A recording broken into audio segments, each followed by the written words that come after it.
Hello दोस्तों, पन्ना पहला नमस्कार। कैसे हो? उम्मीद करती हूँ सब बढ़िया होंगे। मैं भी ठीक हूँ। आज ब्लॉगिंग की स्टार्टिंग हो रही है सुबह 10 बजे से।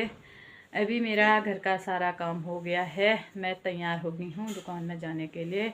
बच्चे चले गए हैं स्कूल और आज हमारे ट्रेनिंग का चौथा दिन है।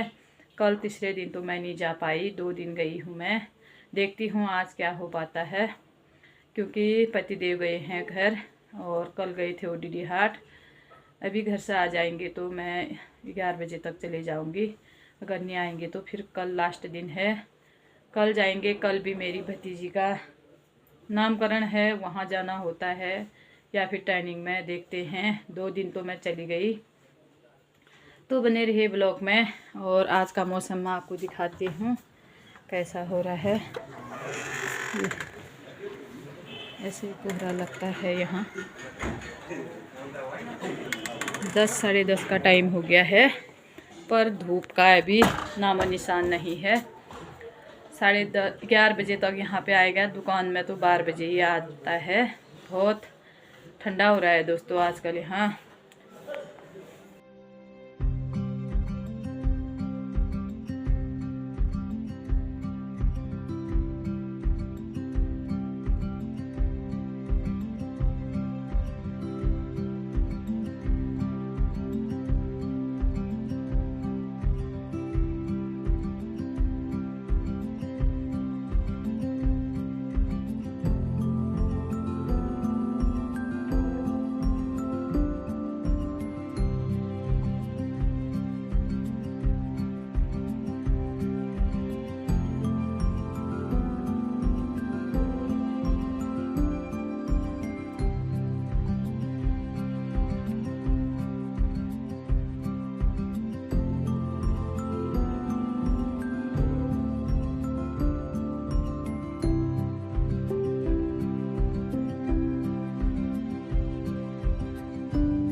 तो अब जाते हैं ट्रेनिंग में और पतिदेव भी आ गए हैं घर से और अब वो बैठेंगे दुकान में। मैं जाती हूँ ट्रेनिंग में।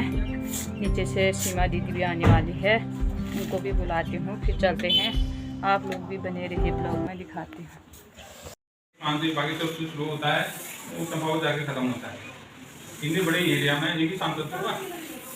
अब गाँव कितने हैं, लेकिन एक गांव बोल लेंगे तो सारा प्रशासन उसमें विकास कार्य करेगा। 5 साल के लिए है मेरे ख्याल से, 5 साल तक सब हर विभाग वहाँ कैंप लगाएगा, विकास योजनाएं देगा। सड़कें नहीं, सड़क, पानी नहीं है, पानी इस ऐसे व्यवस्था करेगा। स्वच्छ भारत मिशन पहले चल चुका है, दूसरे का दोबारा भी चले। इसमें उसकी व्यवस्था की गई थी। कूड़ादान हो गया, निकास नाली हो गई, पेट हो गई, इस टाइप का होता। शिक्षा अभियान बच्चों के लिए मिड डे मील योजना केंद्र सरकार की है, वो हर विद्यालय में मिलता है। यदि कहीं नहीं हो पा रहा तो वहाँ के लिए आप दिखा पड़ेगा। प्रधानमंत्री मातृ वंदना योजना बच्चा के लिए नहीं सकते। बेटी बचाओ बेटी पढ़ाओ, ये योजना भी केंद्र सरकार की। राष्ट्रीय स्वास्थ्य मिशन, जननी सुरक्षा योजना, आयुष्मान भारत, प्रधानमंत्री जन आरोग्य योजना, जो गोल्डन कार्ड वगैरह बनाते हैं, स्वास्थ्य कार्ड जिनका नहीं बना है, सरल है, ज़्यादा कठिन नहीं है। कार्ड ना, आधार कार्ड लेके हॉस्पिटल में जाके कोई बनाते हैं। यानी हमारी गलती से जो आपदाएं पैदा होती हैं, प्राकृतिक आपदा में भूकंप भी हो गया, ये लैंडस्लाइड भी हो गया, ये कटाव हो गया, बह गए, वो सब प्राकृतिक आपदा में शामिल ना। और मानव निर्मित आपदा क्या है? कोई एक आपदा का नाम बता। हाँ, तो कौन सी गलती करता आदमी तब आपदा आता है। आपदा या लैंडस्लाइड हो जाएगा, वो भी एक आपदा है ना।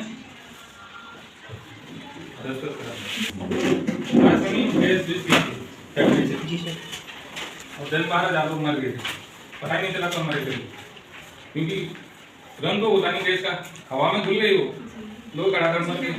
कुल मरने वालों को पता नहीं चला कि क्या हो गया। वो भी मानव निर्मित आपदा में आ जाएगा। और खनन हुआ, खनन कर रहे हैं सब लोग को, ठीक है। जब उसके बाद खनन के बाद जड़ें, फिर पूरा गांव नीचे धंसने लग गया। यही आदमी की सड़क आगे में भी वो पहले देर आए, ऐसा नहीं सेकंडों का हिसाब किताब है, तब तक आदमी संभल सकता है ना। भूकंप के केंद्र के जितना नजदीक होगा उतना कम टाइम मिलेगा ना। जैसे भूकंप का केंद्र मुंचारी है, यहाँ वालों को कम टाइम मिलेगा, 1 सेकंड पहले सूचना आएगी। और जो मतलब जो दूर वाले हैं वहाँ धरती हिले हिले वहाँ पहुँचने में 2 सेकंडों का टाइम लगेगा, तो वो लोग बच सकते हैं। तो तुम मोबाइल में वही ऑटोमेटिक भी है। हाँ ऑटोमेटिक है तो बढ़िया, नहीं तो ये ऐप डाउनलोड करके कर लेना, कम से कम 20 से नीचे तो उतर सकते हैं कुछ सेकंड में। हाँ अलर्ट। हाँ हम ज़्यादा धुआं फैला रहे हैं, रासायनिक गैस छोड़ रहे हैं, प्लास्टिक जला के गैस सबसे खतरनाक मोनोऑक्साइड गैस निकलती है उससे, तो स्वास्थ्य के लिए भी हानिकारक है और पर्यावरण के लिए भी हानिकारक है। जैसे जमीन के बाहर लेयर होती है ना, वो लेयर नहीं होती, 5 लेयर के बाद लास्ट में ओजोन परत बोलते हैं, वो नहीं होती तो सब जुलस जाते हैं, हम लोग काले पीले नीले हो जाते हैं, जी भी नहीं पाते, सबको कैंसर हो जाता है। सूर्य की किरणों में इतनी ताकत है ना, तो उससे बचाव के लिए अमोनिया प्रयोग होता है फ्रिज में। इतनी फैक्ट्रियां चल रही हैं, कभी लालकों के हो, ज़्यादा दूर की फैक्ट्रियों की बात नहीं, लालकों की बात करो, टनों धुआं निकलता है हर दिन। और यहाँ आलू तोड़ से ऊपर ही उसी बदबू, अब जो वहाँ रह रहे हैं उनको तो आदत। 2011 में कानून बना है, ब्लॉक में जाएंगे तो बड़ा बोर्ड लगा होगा, उसमें 24-25 सेवाएं हैं जो उसके दायरे में आती हैं। जैसे जन्म प्रमाण पत्र बनाना है, स्टाई बनाना है ना, राशन कार्ड बनाना है, ऐसे ही बहुत सारे विभागों को उसके दायरे में शामिल किया गया कि आप कितने दिन के अंदर एक काम करके लाभार्थी को देंगे, नहीं देंगे तो आप अपील कर सकते हैं। मुख्यतः अपीलीय अधिकारी जिलाधिकारी महोदय होते हैं, वहाँ शिकायत कर सकते हैं, हमने इतनी तारीख को ऑनलाइन कर लिया था, अभी तो काम नहीं दिया, वो काम कैसे नहीं दिया ना, तो उसमें कर्मचारियों के विरुद्ध एक्शन किया जाता है। जब भी ब्लॉक में जाओ तो वो बोर्ड पहले ढूंढना, 2 बोर्ड मिलेंगे, एक तो यूसीसी का जिसमें पर चर्चा होनी है उनकी, वो नया नया है तो उसका ज़्यादा चमका के लगाया होगा क्योंकि उसमें अनिवार्य कर दिया ना 2010 के बाद शादियों का पंजीकरण, तो उसको ध्यान से वहाँ देखिए। और एक सेवा का अधिकार, परसों नहीं थे ना यूसीसी के बारे में, किसने नहीं सुना आप थे, लेकिन यूसीसी के बारे में बताया पक्का? मैंने तो बांधा करवा दी इतनी एडवांस सेवा मिलती है अरे सर तो कब से नहीं, बाहर में भी जुर्माने का भी प्रावधान है, पेनल्टी लगेगी ना लेट होगा तो। पारिवारिक सदस्यता, स्वच्छता संग्राम आश्रित प्रमाण पत्र, राजस्व विभाग, चिकित्सा विभाग का है स्वास्थ्य प्रमाण पत्र, जननी सुरक्षा योजना, मेडिको लीगल प्रमाण पत्र, विकलांग प्रमाण पत्र बनाते हैं नहीं हॉस्पिटल से हम। आवास विभाग का प्राधिकरणों के अंतर्गत मानचित्र की स्वीकृति, जैसे पहले तो रोड किनारे भी कर रहे थे, नक्शा पास होंगे तो होटल बनेंगे, मकान बनेंगे, अभी तो ठंडे बस्ते में ऐसा है। और बाजारी क्षेत्र में भी बिना नक्शा पास के करवाए वो नहीं होता, निर्माण कार्य करेंगे तो वो रोक लगा देंगे उसमें या कुछ योगदान पैदा कर देंगे। परिवहन विभाग वाहन पंजीकरण, ड्राइविंग लाइसेंस, वाहनों की फिटनेस के लिए आवेदन किया, टाइम पर नहीं किया तो जब ये अधिकार है। पेयजल का जल सीवर संयोजन, पेयजल अब ये ग्रामीण क्षेत्र में तो अभी लगा दे, जैसे जल जीवन मिशन के तहत पानी के संयोजन। गाँव का नक्शा उसमें भी अपलोड कराना पड़ेगा, मानचित्र बनाने की ट्रेनिंग मिलेगी। मानचित्र मीन्स एक्यूरेट, जैसे वो बनाते हैं तुम्हारे कौन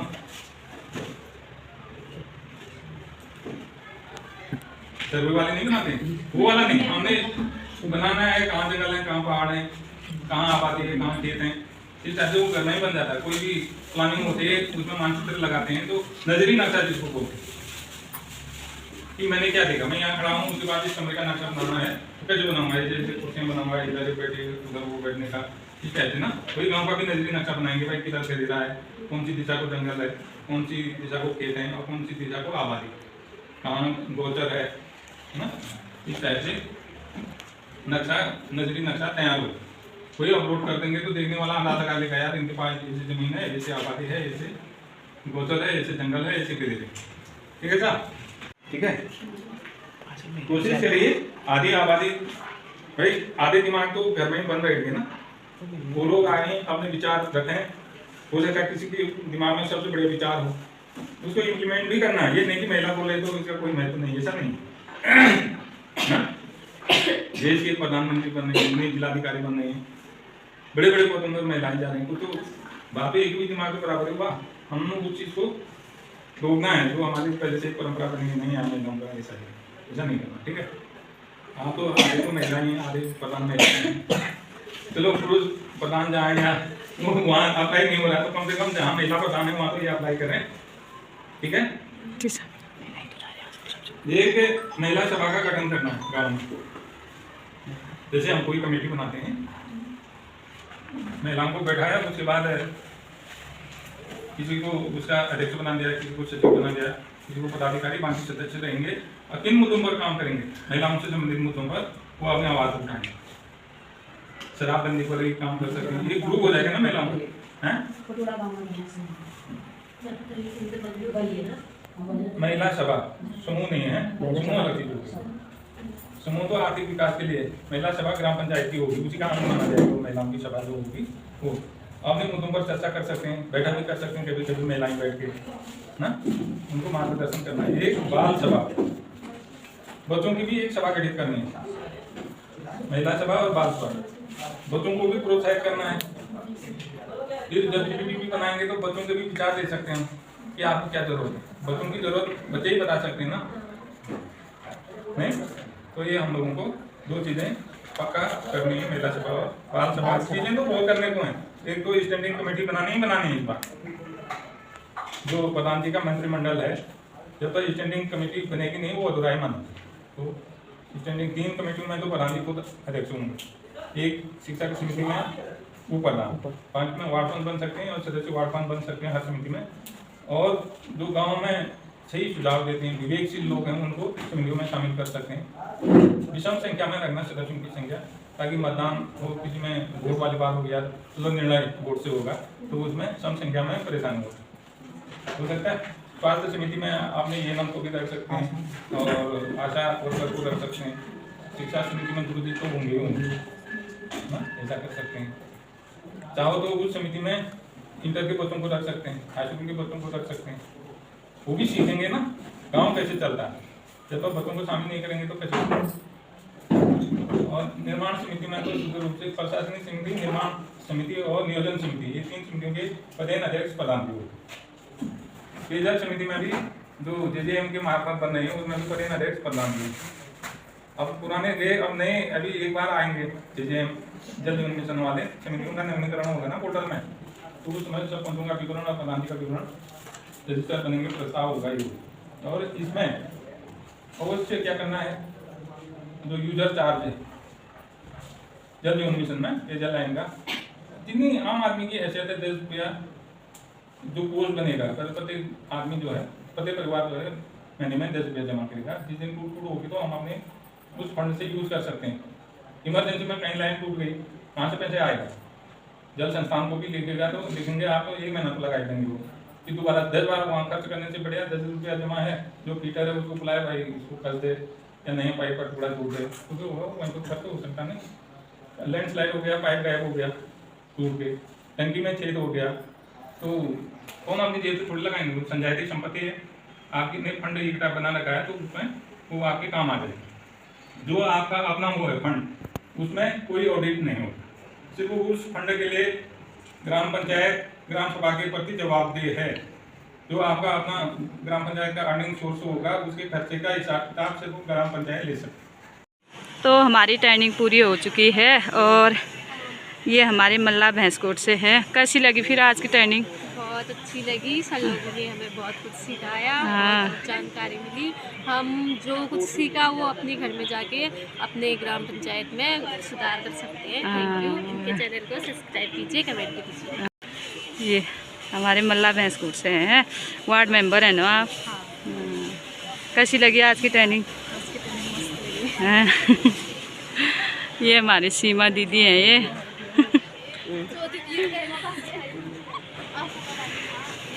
यार आज कम ही लोग थे, कल लास्ट दिन है, कल आएंगे ज़्यादा लोग। आज कम आए थे, अभी पूरी होगी हमारी ट्रेनिंग।